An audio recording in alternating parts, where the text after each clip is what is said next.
In a rapidly expanding omniverse of sci-fi content, two Terrans try to make sense of it all. From the latest to the greatest to the most thought-provoking science fiction content on the screen, we bring you Crowded Space Podcast. All right, let's do this. All right, welcome to Crowded Space Podcast, Total Frequency Edition. We're going to talk about the Amazon Prime series, The Peripheral. I'm Eric, one of your hosts. And I'm your other host, Jared. Okay, so I coughed and I put my thing on mute, and I have no idea how much has been lost. So that's great. Technical difficulties. We've both been sick for the last week. Off of our game, apparently. But anyway, what were we talking about? So probably a one-sided convo with me talking and you just... Me being like, in the background. Well, that'll be fun. We'll see what happens. We'll see what happens there. So let's go back to what we talked about, the three different factions. So we talked about the Kleps, right? We talked about the Institute, and then we talked about the, what's the last one? What are the cops called? Metropolitan Police, Police, the Kleps, and the Research Institute. Yeah. So again, Flynn is kind of there's a timeline now between her current time, her time, and in the future, she has information in her head, and that it's really important because it can change how people emotions. They can kind of control people. That's the big reveal, really. That's the end of the season. What is, because we don't know what this information is for almost the entire series. Well, for me, what's really important to say, I guess, is in terms of time travel in general and how it works in this story, is that whenever the future reaches, or the first time the future reaches back into the past, that causes a stub, what they call a stub, or a branch in the timeline. So essentially it's impossible to go into the past and change the future. And so what's beautiful about that is it stops paradoxes from happening. So I think it's good storytelling, because otherwise, if you can go back and change the past and have an impact on the future, then you have a Marty McFly moment. Then something's gonna. Then you're gonna paint. Like I said before, you're inevitably, as a writer, gonna paint yourself in a corner, because there's gonna be some sort of paradox. It doesn't make any sense. And so this is a great way around it that the MCU is doing. They explain that in Loki. That's where they explain that part. Where the whole with the branch and all that. And pruning and everything like that. Yeah. So, and then the other thing that I would have missed if I didn't point out is that we were giving, in our first take on the Peripheral, we're kind of poking fun at the fact that Burton and his crew were really badass. And at the time, there's really no foreshadowing about that. So it did kind of seem out of nowhere that some rednecks drinking beer take out an elite team. Hey, they had a cool drone. Come on. They hacked. They hacked the cool drone. They were good hackers. So it's like, why is this ragtag bunch of rednecks taking down mercenaries with tech from the future, invisible cars, and all this? Well, it actually turns out they were an experiment created, yet due to Lev's meddling. They were an experiment to test out haptic implants in soldiers to see if it would be good to have in the future. And so that's one of the big... Which is kind of scary. That's twisted. That's kind of scary, man. It's twisted. Especially if you shut emotions off.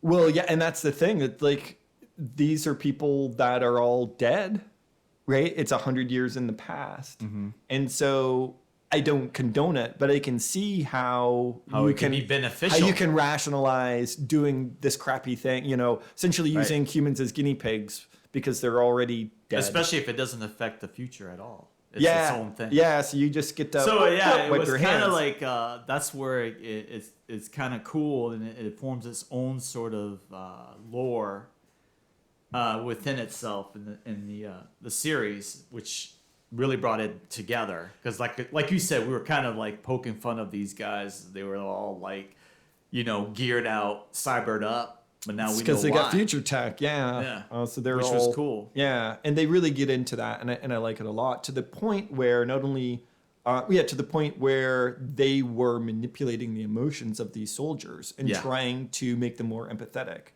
And so one of the main characters here, Connor, who is a what's in between paraplegic and quadriplegic, or triplegic. Anyway, he's a person with disabilities due to an explosion that happened while he was trying to rescue a dog in the line of service. And against the warnings of all of his teammates and his commander, Burton, he went in and rescued the dog anyways, because it turns out they had cranked his empathy through the roof. Yeah. And he made that decision essentially due to mind control.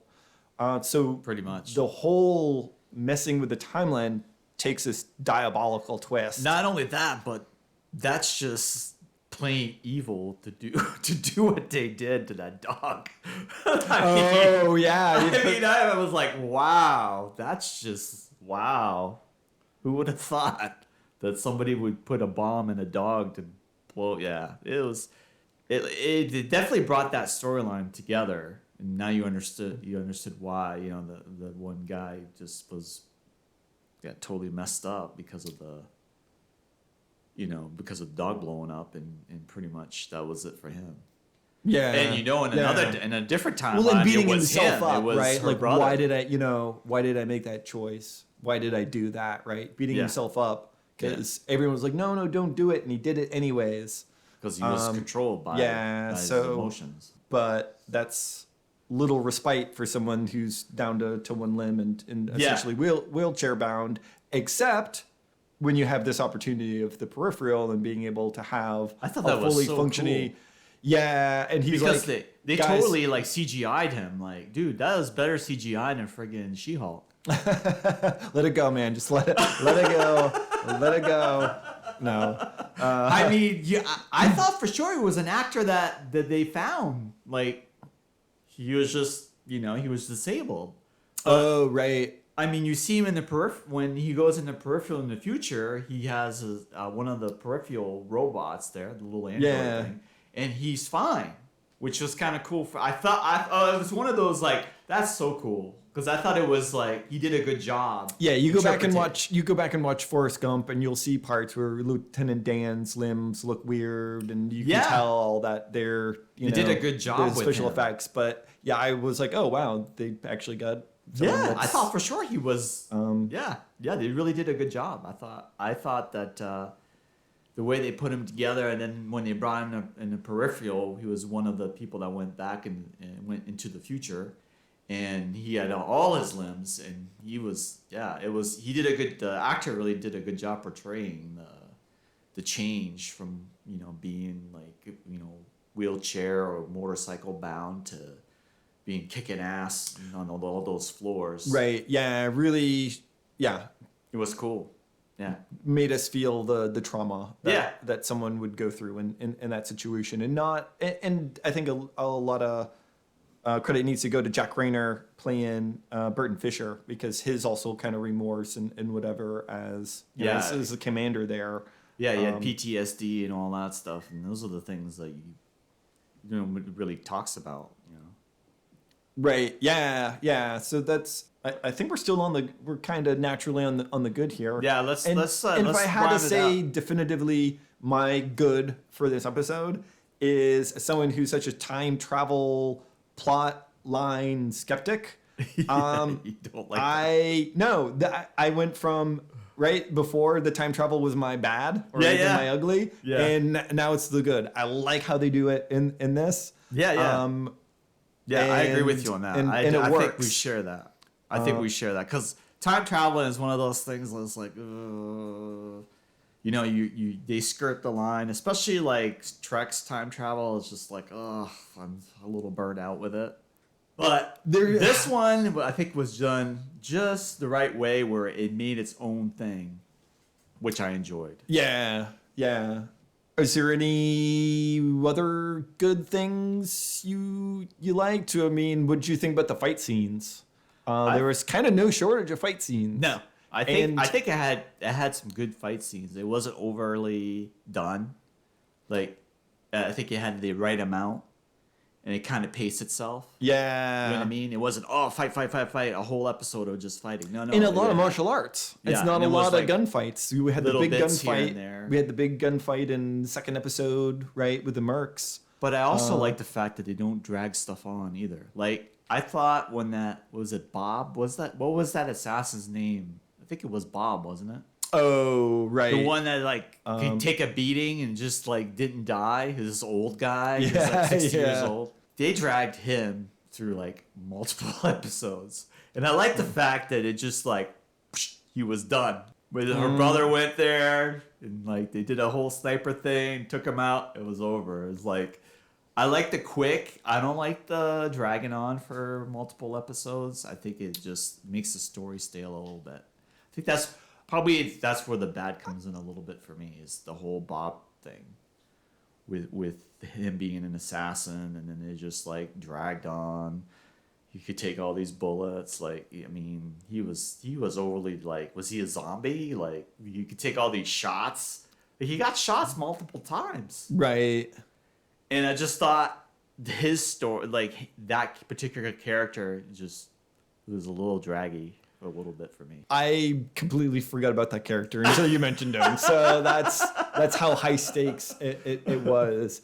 And for me, and again, we can go back to well, what was your one good? I'm sorry. So my good was the time traveling. They did it really well. That was my good. Get your own. And the fight. I could get my own then.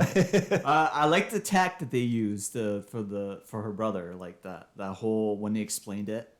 When they were all teched out with the haptics and the cyberware that they had. And one of their comrades fall, and it's I can connect to him. And they can twitch and give you guys a distraction. And I like the Civil War thing where they went to Texas and they showed that whole scenario, and that's where the timeline broke off on its own, is when they got taken over by their emotions. Because that created the whole timeline, a whole different timeline. Yeah, they said something early on about it, and that was Flint's current timeline. That's what the stub was. Yeah, exactly. So it's the first time you make contact in the past, that creates a stub. Yeah. But then you can keep communicating to that timeline, and it doesn't make any more stubs. No, it doesn't. It stays the same. Yeah. Unless they change it, which they were going to. Unless you go further. Yeah. So it wasn't clear to me. It's what exactly does it take to make a stub? Right? Well, they changed. That's where the altercation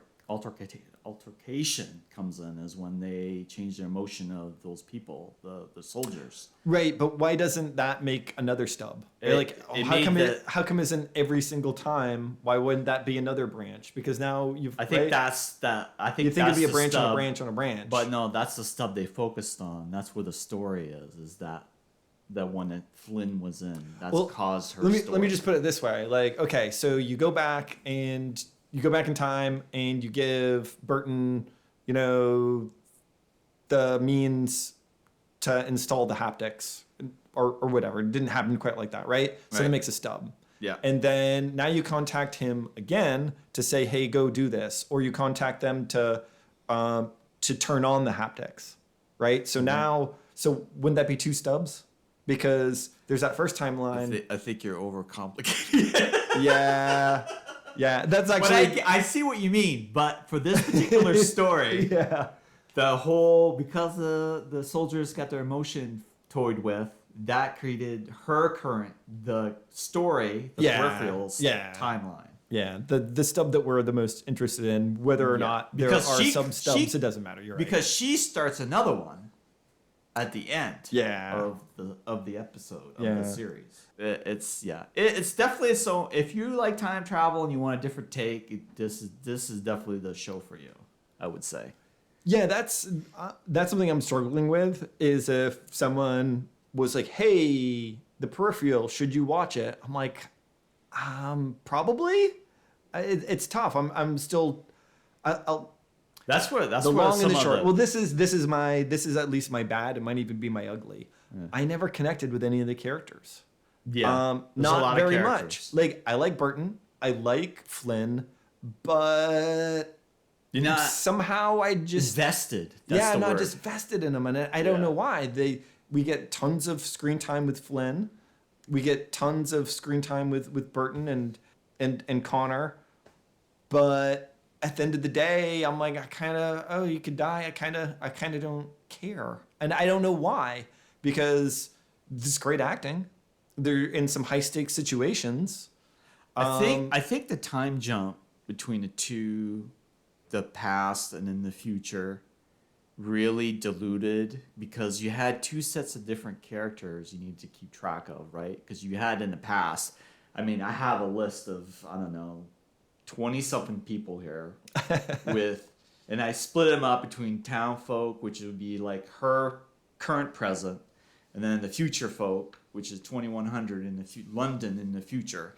So you jump in between all these different characters, and it's hard to invest yourself in a specific one, because the minute you do, they're in the future now. Right. And now you have another set of so. And then there's I would always say ugly is too many characters involved in the first season with the different time jumping. It makes it a little hard for somebody to invest in a character. Yeah. That's where it dilutes it.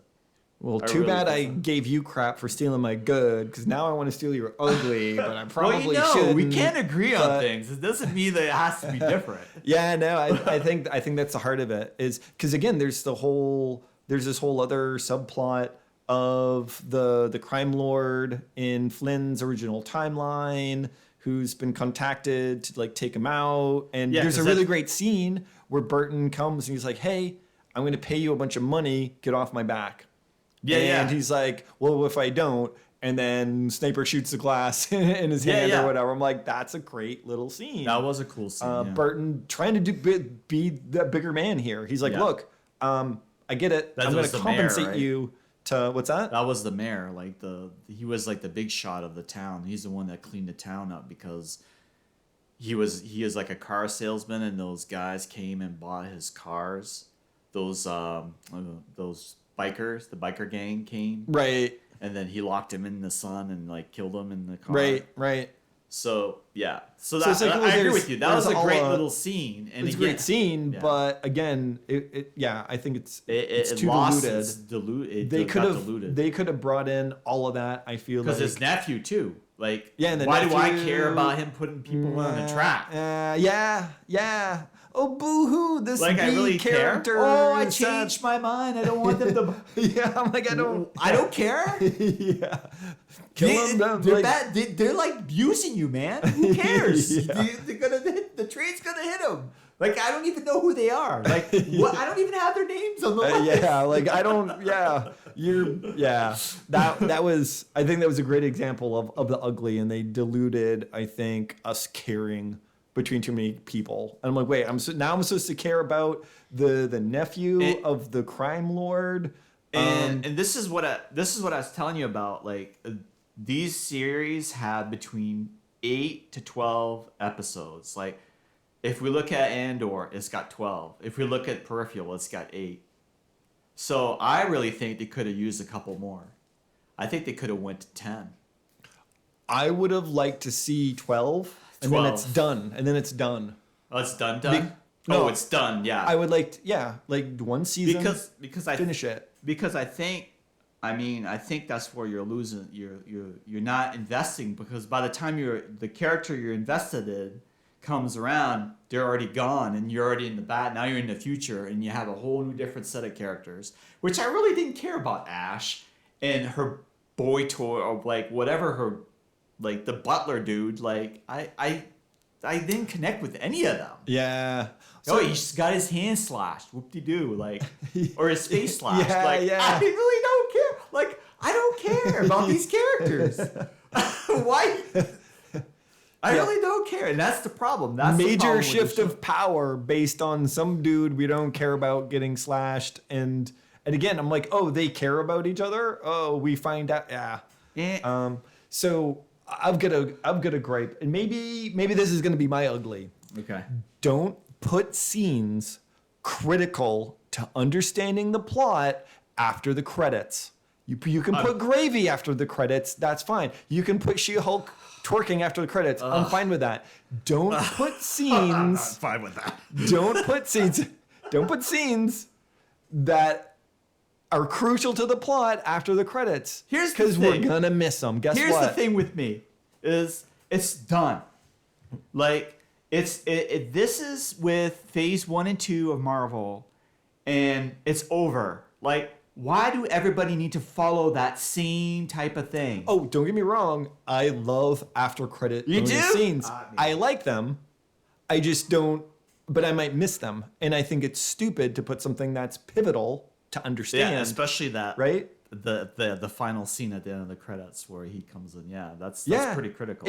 It completely changes Lev's character from a diabolical mastermind to, oh, he's another cog in the wheel, and now his family's on the line for doing what he thought, his clan was doing. He's still, I think he's supposed to be a sympathetic villain, was what they're setting up. I don't know. I just, at the end, I feel like you had Amazon... Charisse, she was a director of the Research Institute. And she was, I liked her character. Fantastic character. So cool. And I love how the bees, animated she is. The bees part, one of my favorite scenes. Like, I love that. Like, that was different. She used bees to do her dirty work. It was cool. I liked it. But again, that was a doctor that I didn't care if she got stung by bees. That's a big problem. Yeah. When you're trying to have people connect to your show with your characters. They're all great actors. I didn't see one character that was losing. That's a really wasn't good point. pulling their weight. Yeah. There was not a single scene that took me out of it because of bad acting. They were all great actors. Yeah. But again, it's just too much jumping around to connect with characters, and that goes into the and I feel like that maybe Amazon was like, hey, we want to set up 2, 3, 4 seasons of the Peripheral, so we're gonna have this huge big story that we're going to then use as fodder, to keep it going. I'm like, I'd actually really just like a tight 12 episodes, tell me a story. And then I'm done. Just bring the Expanse back. That's what I say. Oh man! Oh. They left so many we won't talk about the Expanse. Well, at least not right now. Not right now, anyway. But best, other than I have to say, some of the best spaceships and most realistic spaceships in there. It's one of those things. It's one of those. Just to go off topic for a second, it's like Battlestar, the reboot. It's one of those series that really is a pivotal addition to sci-fi. Period. Yeah, that's what it comes down to. That's not Star Wars. That's not Star Trek. That's just its own thing. But anyway, so some fantastic fight scenes. I really liked Connor kind of falling in love with the chief of the police's quote unquote daughter, who's probably an AI or who knows what's going on there. But I thought that was cool too. Yeah, that he's like, I'm gonna, essentially like, I'm gonna marry that girl. Which that's probably the only character who really connected is that dude. yeah, actually, because he was funny and he was like, and then I think out of all the characters, he's had the most growth out of all of them. Because he was a drunk and he had PTSD and he felt sorry for himself because he was a quadriplegic or whatever you want to call it. Yep. He's the one that had the problems. And then his character kind of grew throughout the entire first season until he goes to the future, where he's able to do these things like he normally was going to in the beginning before he got blown up. So, Oh yeah, I mean, so I think he had the most growth. Having your biggest probably wish ever, right? Yeah. I mean, other than I wish I could go back and redo that moment. Yeah. So he did a good job. Yeah, his biggest wish kind of made because out of all those 24 characters, he's the one that for me personally, I connected the most with because of that. Because of from the beginning of his, feeling sorry for himself and then growing out of it and sobering up and then being part of the team and all that. So it was cool. It was definitely a good story point. Yeah. Yeah. I'm just realizing there's no love story in this, really. Nope. Maybe it does seem like Wolf is kind of warming up to Flynn a little bit, I think. Yeah. I wouldn't know. They just keep jumping back and forth. I wouldn't know. I would not know. But anyway.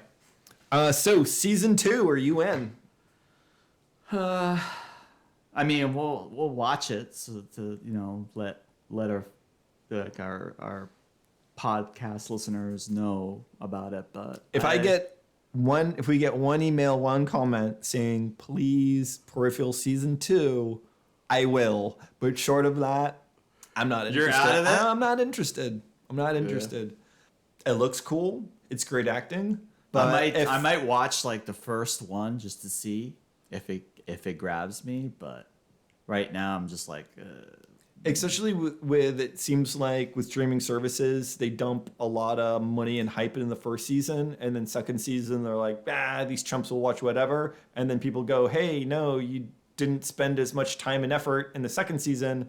We're not interested anymore, and they're like, no one's watching it. We're gonna cancel it. Yeah, Peripheral isn't for everyone. No, it's definitely if you don't like time traveling. It doesn't follow traditional time traveling with the whole paradox and all that stuff. But it's not a popcorn movie. Oh my It's God. not a popcorn flick. Like I said, we went through 2 different articles. Yeah, you crunch on one piece of popcorn, you've probably missed a plot point that is crucial to making Jared everything and I else make shared sense. a few articles kind of breaking down the future and how We didn't it even works. get into like the big finale twist of Flynn essentially sacrificing herself in one stub to save her family, but then starting another stub yeah, because of the pocket watch. Yeah, what'd you feel about the pocket watch? I guess they needed a visual, but I thought it was kind of a filler. Yeah, yeah, really, pocket watch? That's all you had? Like, I don't know. I mean, it reminds me of the so-called. I was almost looking for a black cat to make its way across her path or something And glitch out or something. Glitch out. You saw a black cat? It's a hole in the matrix. Glitch in the matrix. It reminded me. I can't remember how much, if any, Lost that you watch, but essentially they're in like the control center or one of the control centers of the island, and it's like, this is how we control the island. I'm like, donkey wheel. Like, just a fucking wheel? Like, come on, guys. I know it ain't easy. Always come up with fresh ideas. But I think an old-timey... That's Lost, man. That's Lost. Yeah, so I there felt was like... a lot of things in that show that was like a head-scratcher. But, hey, it was still a good show. And I think we can say it's sci-fi, so... Yeah. But I guess... To bring it back, again, the finale of Lost, I'm going to spoil it. No, not really. The finale of Lost, I liked because it's like, we've got all this cool sci-fi, we've got this mystery, we've got this intrigue, but at the end of the day, it's the connections between the people that kept you watching. Yes. And that is what's missing in the Peripheral for me. Yes. And why I'm not absolutely all in on season 2. I have to agree with you. I really wanted to like it. Again, the choreography, the fight scenes are cool. And the new kind of genre too, like the new type of sci-fi that really wasn't like overplayed was also its own thing. But still, it was a little too much to have an investment in characters. That's what it came down to. Yeah, and so next episode, I have it on good authority that we're going to be going over Disney Plus's Andor. Oh yes. And so that's will whet your collective appetites. WHET. Just most people don't know that. So there you go. That's the one thing you might not have known going into this. And yeah, so signing off for this week's episode of the Crowded Space Podcast, I'm Jared. And I'm Eric. And remember, it is the journey, not the destination. Happy holidays, everybody. Yeah, happy holidays! Woo, woo, woo.